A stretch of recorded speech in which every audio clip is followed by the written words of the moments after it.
तास महाराष्ट्र भाजपची कोर कमिटीची यशस्वी बैठक झाली, ज्यामध्ये आमचे केंद्रीय नेतृत्व भूपेंद्र यादवजी केंद्रीय मंत्री आहेत, केंद्रीय मंत्री अश्विन वैष्णवजी आणि आमचे राष्ट्रीय सहसंघटन मंत्री शिवप्रकाशजी या तिघांच्या मार्गदर्शनामध्ये बैठक झाली।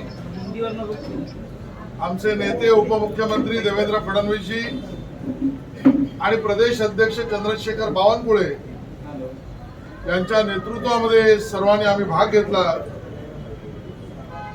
या बैठकीमध्ये येणाऱ्या विधानसभेच्या निवडणुका हे महायुती म्हणून आम्ही जिंकणार आणि त्याबद्दलचा संपूर्ण रोडमॅप, याबद्दलचा टप्पा आम्ही आता चर्चेतना पूर्ण केला। सहकारी आमच्या सर्व मित्र पक्षांना बरोबर घेऊन जेव्हा केव्हा निवडणुका राज्याच्या घोषित होतील त्यावेळेला महायुतीचंच सरकार पुन्हा बनेल यावर आमचा संपूर्ण विश्वास आहे आणि तसा जनतेचा मानसही आहे आणि त्याबद्दलचा रोडमॅप आमचा तयार झालेला आहे। काल त्या ठिकाणी माननीय मुख्यमंत्री एकनाथ शिंदेजींच्या नेतृत्वाखालील देवेंद्रजी आणि अजितदादा पवार या सरकारचा जो अर्थसंकल्प मांडलाय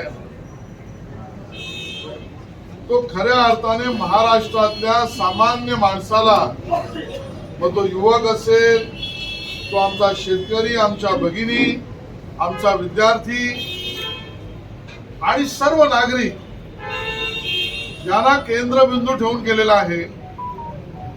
आणि म्हणून पेट्रोल डिझेल मधल्या दरातल्या कपातीपासून आमच्या शेतकऱ्यांना वीज बिल माफ,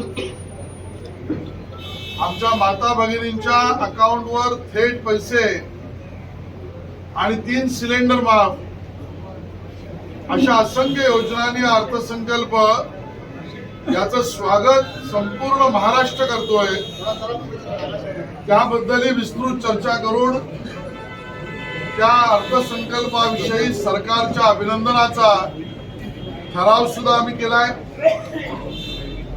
येणाऱ्या 10 तारखेपर्यंत सर्व आमच्या 700च्या वर मंडळांमध्ये म्हणजे 288 विधानसभांमध्ये